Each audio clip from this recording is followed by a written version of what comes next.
This is every redstone component, and here's how you can use each one. The first is redstone dust. This is probably the most important in redstone as it's how you carry a signal from one point to another. This can extend up to 15 blocks in length, which means that after that it's not going to provide any more power. The next item is a redstone torch. It powers other redstone components on the same level or up one, but it can't go down, and if it receives power from beneath it, it's going to become inverted and not provide any power. The block of redstone can also power other blocks. It can go horizontally on top or below, and it can be moved by pistons, which means it's a movable power source. The redstone repeater extends a redstone signal beyond 15 blocks in length, and it can be locked by having another repeater into the side of it, and it maintains the state that it had when it became locked. A comparator can be used to test how full a container is, but it can also be put into subtract mode, and it'll compare how much power is coming into the back to how much power is coming into the side. So in this case, 15 in the back and 8 in the side results in an extending power of 7. If I shoot a target block, it'll emit a pulse.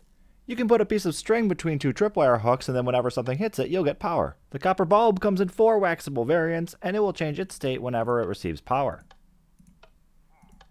A lever provides power. So does a button, but only for a short amount of time. A pressure plate emits power as long as something is stepping on it. Weighted pressure plates also accept items. Skulk sensors get mad when you make sound. Calibrated skulk sensors have a lot of goofy rules for how they behave, but in this case I can place a block and set off that power, but if I break it, nothing's going to happen. Lecterns count as a container, which means that we can use a comparator to determine whether or not it has a book. You can also use a comparator to determine how far along in the book that you are. Daylight sensors can be set to day mode or night mode, and they'll emit power depending on the time of day. Pistons push objects, but don't pull them back. Sticky pistons push objects and also pull them back. Slime blocks are sticky. Honey blocks are a different kind of sticky. Dispensers dispense things. Droppers drop things.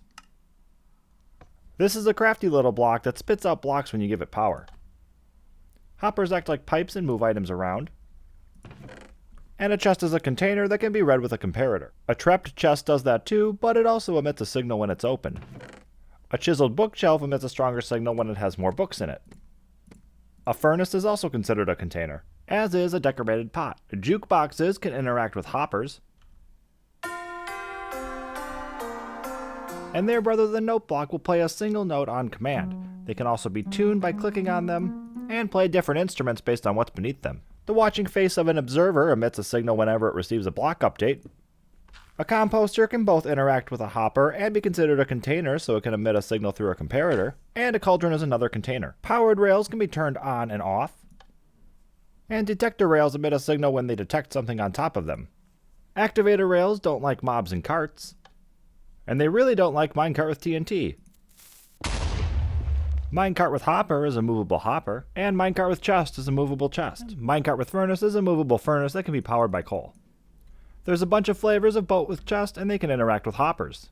There's lots of different doors, and they can all be powered with redstone. Also trapdoors. And fence gates. This one goes ding, and this one goes boom. And finally, we have redstone ore, which can be updated to act like a button. Did I miss anything? Let me know down below.